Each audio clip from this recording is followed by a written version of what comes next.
ॐ या रुद्रो अग्नो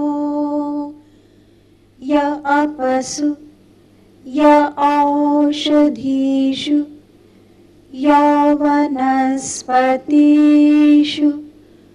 या रुद्रो विश्वभुवना विवेश तस्मै रुद्राय नमो अस्तु देवा.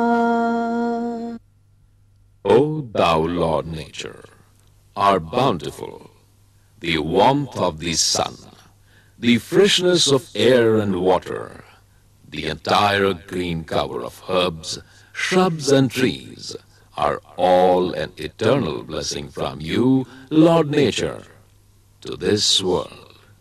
We bow to you in praise of your generosity and benevolence, the very essence of our existence. Life so far is known to exist only on our planet Earth. We have the sun, the atmosphere, the land, and above all, water available on our planet. These are the essential requirements for the existence of all living creatures. The earliest life originated in water. Now, life exists almost everywhere, inside as well as outside water. All parts of Earth's land, soil, water, and atmosphere where life exists is called the Biosphere. It is a thin layer surrounding the Earth, visualizing the Earth to be the size of an apple. The Biosphere would be as thick as its skin. It extends from the highest mountain peaks to the depths of the ocean. Of course, life at the extremes of North and the South Pole and the bottom of the sea, where life does not reach, is rare. Most of the life is found to exist in the narrow region that lies between 6,000 meters above sea level and 200 meters below sea level.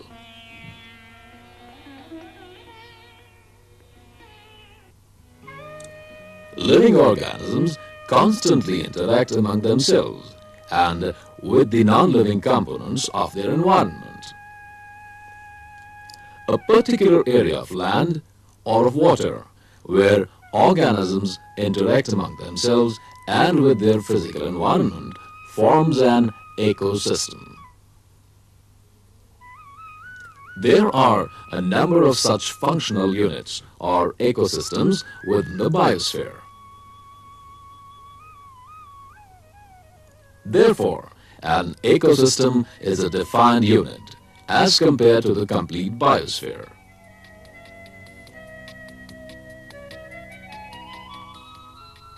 Size of an ecosystem varies.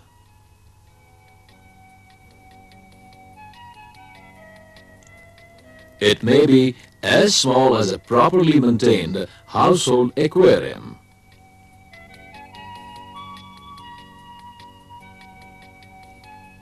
or as large as a big forest,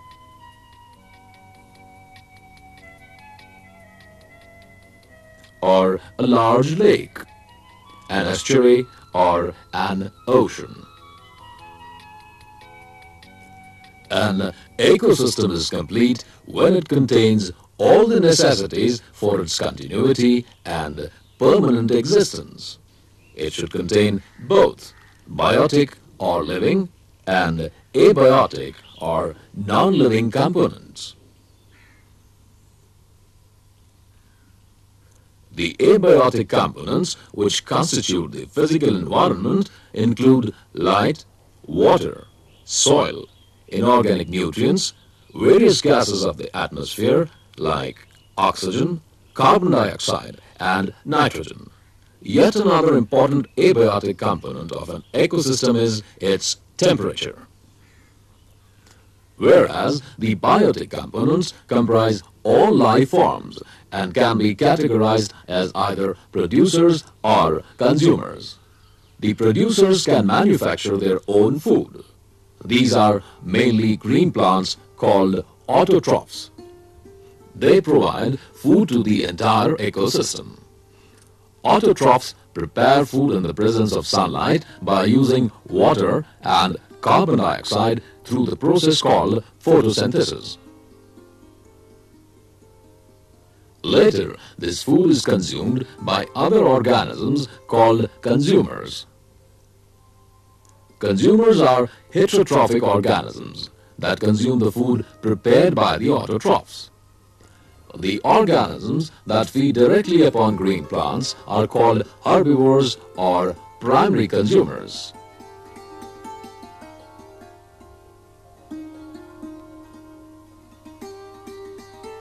The primary consumers are consumed by secondary consumers or carnivores.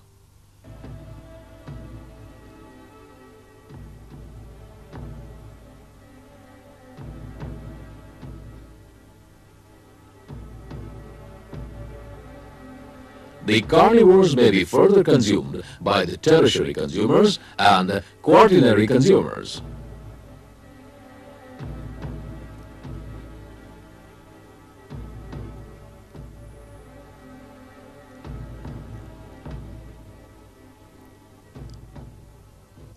There are some living organisms, like human beings, that feed upon both the producers and the consumers. Such organisms form a group of omnivores.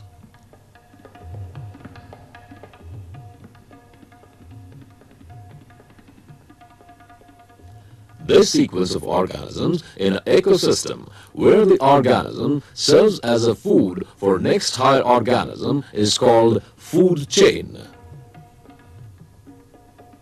This is how the energy stored by all the producers in the form of food is passed on from one life form to another. Energy from its source in a green plant is transferred to the higher organism through a predator-prey pathway. In any living system, there will be deaths too. All living organisms die at one stage or the other. The dead organisms are rich in organic matter and contain various minerals and nutrients that are essential for other living beings. In order to release these essentials, all ecosystems possess another group of consumers called decomposers.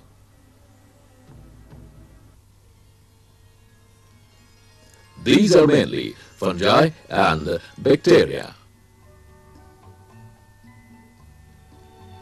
They decompose all kinds of dead organisms, plants or animals by feeding on them. Decomposers also break down the waste products of living organisms. They release inorganic nutrients which are consumed by autotrophs and recycled in the food chain through the process of decomposition. Therefore, decomposers form a vital component for the proper functioning of all ecosystems. In their absence, the dead matter would pile up and remain unutilized. Besides, they help in maintaining a clean and hygienic environment. Of course, scavengers like crows, vultures, dogs and hyenas too help in cleaning the environment by feeding on the dead. This is how both the living and non-living components, through their interaction, make all ecosystems self-dependent. Ecosystems are broadly classified into two types. Land-based ecosystems are called terrestrial ecosystems.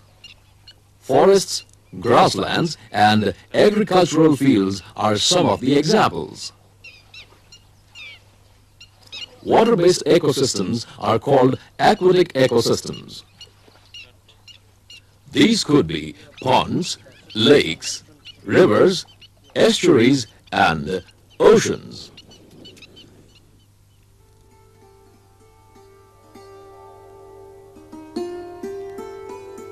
The landmass of the Earth constitutes 1/4 of the entire planet, and we, along with many other biotic communities, inhabit the land. In other words, we are a part of the terrestrial ecosystem. Each major type of terrestrial ecosystem contains a characteristic community of population called a biome. It is the physical conditions, particularly climate, that determines the biome of an area. Various biomes like forests, grasslands and deserts are related to variations in temperature and quantity of rainfall. Deserts are biomes with the least amount of rainfall.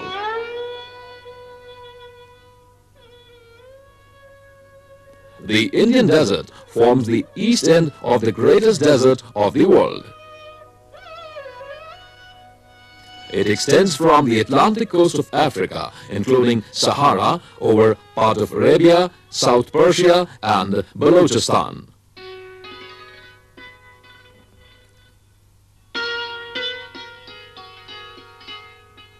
Rainfall here is scanty and irregular, and the climate is characterized by excessive drought.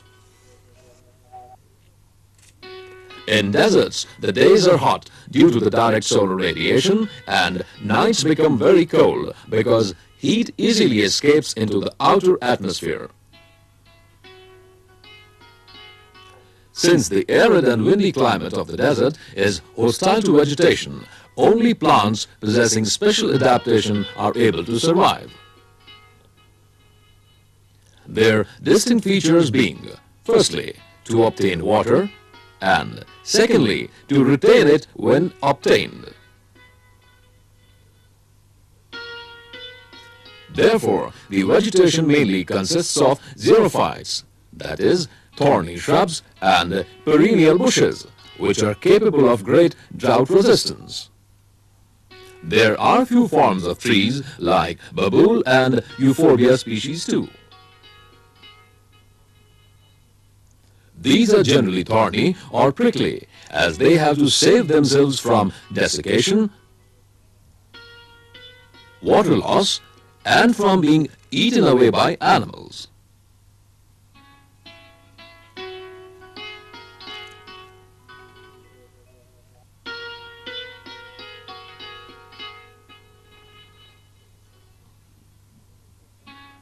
Like plants, animals of deserts also have characteristic features that allows them to survive heat and lack of water.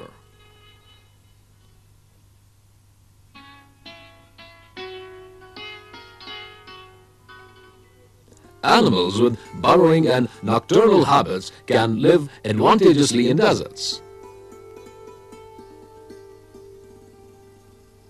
They adapt themselves to the deserts by staying away from the sun during day and being active at night, in early morning and late evening hours.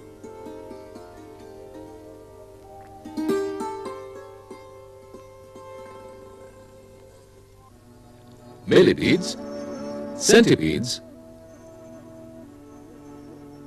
spiders, and scorpions are some of the arthropods with hard skeleton that live in deserts.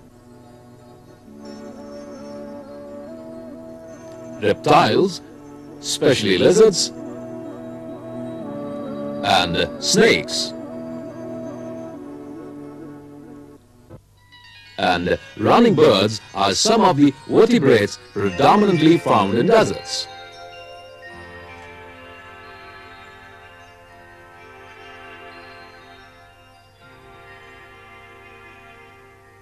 Camel, the ship of the desert, is one of the best adapted mammals. Its broad feet enable it to move swiftly over sand.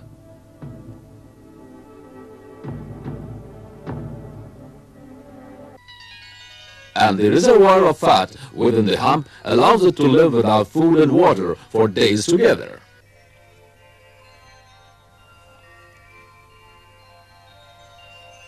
Besides mammals like deer, wild boars, jungle cats, panthers and coyotes also inhabit the deserts.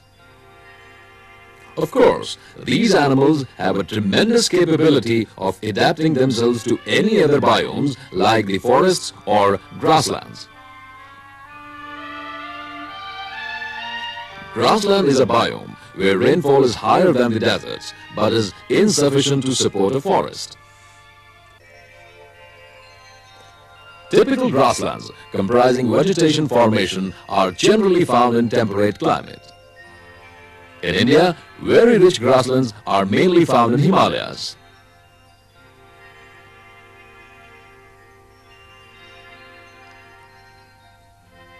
The rest of the country has grasslands with a variety of vegetation, ranging from thick grasses to very thin vegetation cover.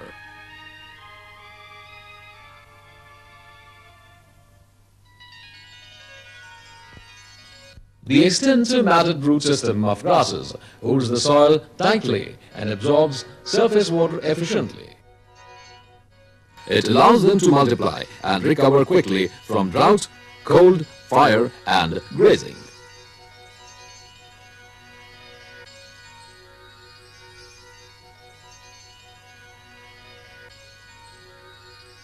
But because of low rainfall and higher evaporation of water from the surface, most of the grasses die every year. Therefore, there is a rapid turnover of biomass and nutrients in the soil. This results in the formation of very fertile layer of topsoil that serves various agricultural purposes.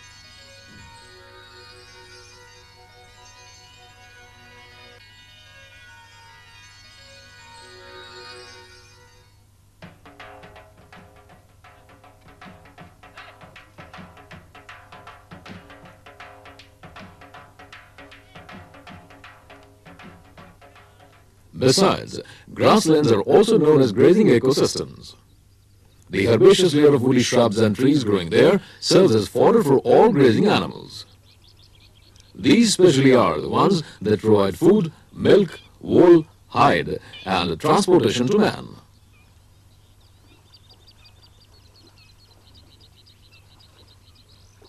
Most of the grassland biome in India can develop into forest biome if maintained and managed scientifically.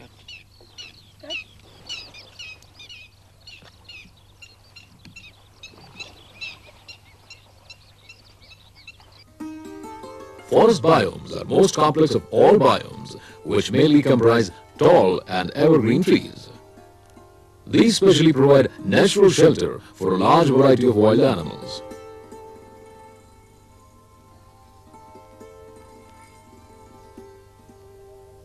The word forest originated from the Latin word foris, which means outside and refers to the village boundary. It probably included all uninhabited and uncultivated land having large thick woods.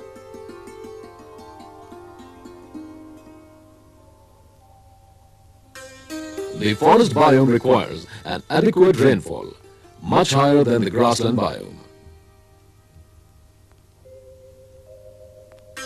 Moderate temperature and sufficient ground moisture are essential for the growth and sustenance of the forest communities.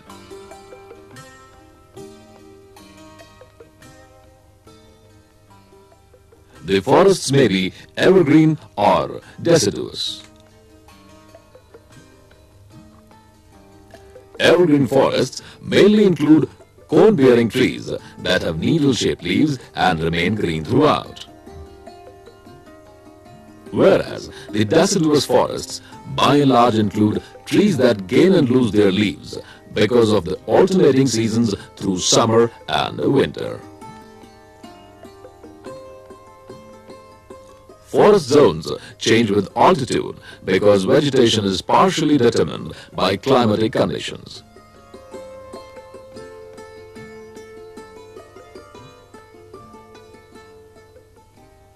These are classified into three major categories: the coniferous forests, the temperate forests, and the tropical forests. Coniferous forests have least amount of rainfall so far as forest biomes are concerned. The climate is characterized by cool summers and chilly winters with heavy snowfall. The trees include spruce, fir, the pine, predominantly the conifers.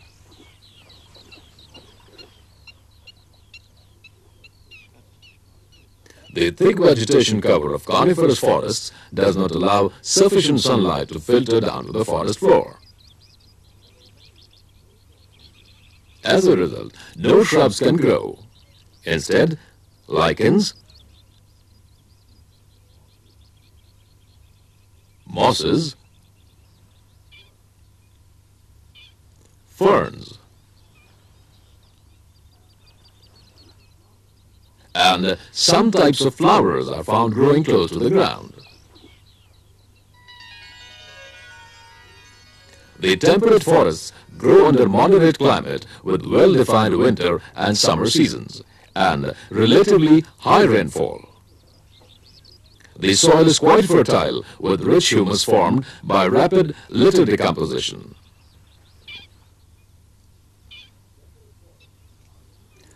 Temperate forests are suitable habitat for animals like deer, antelope, bear, and opossum.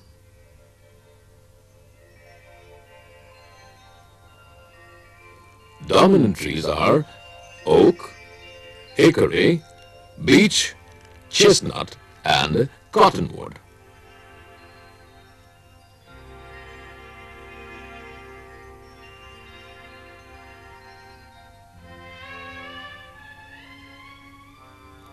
The tropical forests have abundant rainfall and experience distinct dry and wet spells. These are the most productive of all biomes, characterized by luxurious growth of various plant species.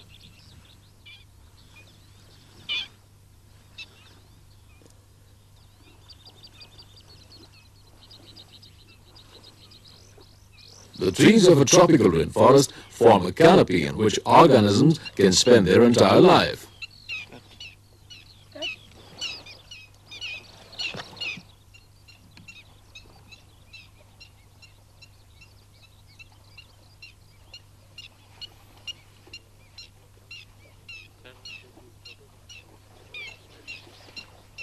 The most common type of trees are bamboo,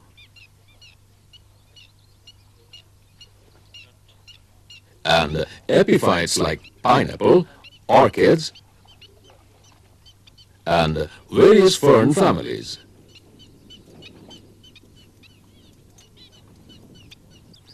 Animal life in tropical forests include many types of insects and animals of arboreal habits generally. These animals have a distinct adaptation of climbing tall trees. Reptiles and monkeys being the most prolific ones.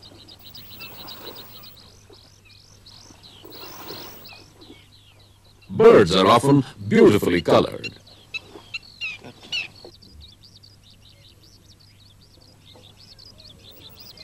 The largest carnivores are big cats, jaguars, and leopards.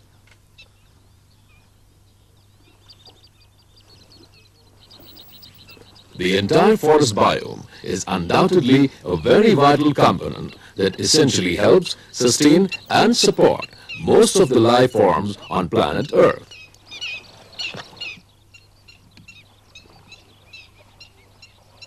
Besides providing habitat, food and protection against extreme vagaries of climate, forests help in maintaining the delicate balance of gaseous cycle by trapping carbon dioxide gas and liberating oxygen in the atmosphere.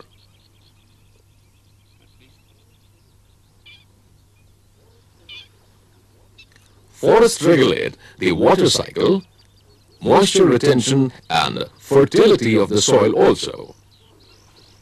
They check soil erosion, landslides, and reduce intensity of flood and droughts.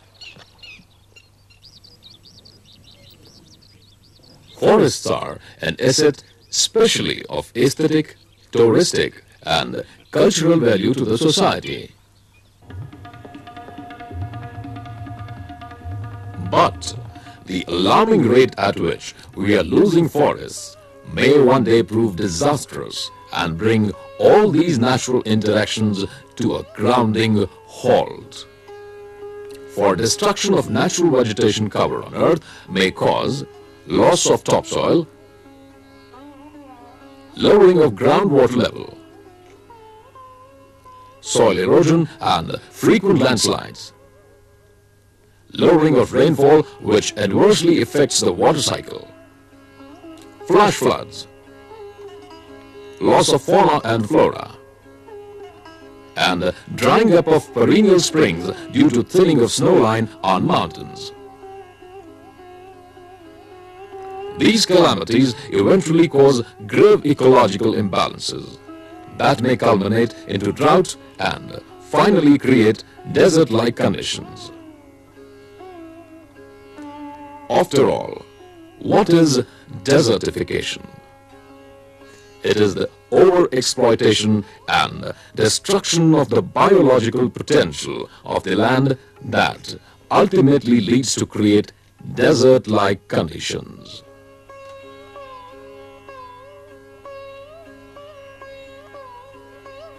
Today, deserts are fast spreading as a result of man's own lustful creation.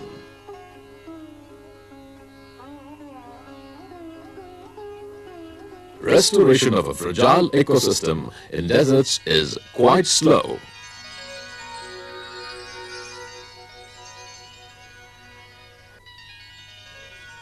However, further catastrophe can be prevented through afforestation, protection of green belt, checking of deforestation, and above all, proper management of water resources. Therefore, for the sustenance and continuance of the entire biota, a healthy and balanced interaction among all the components of the biosphere is necessary.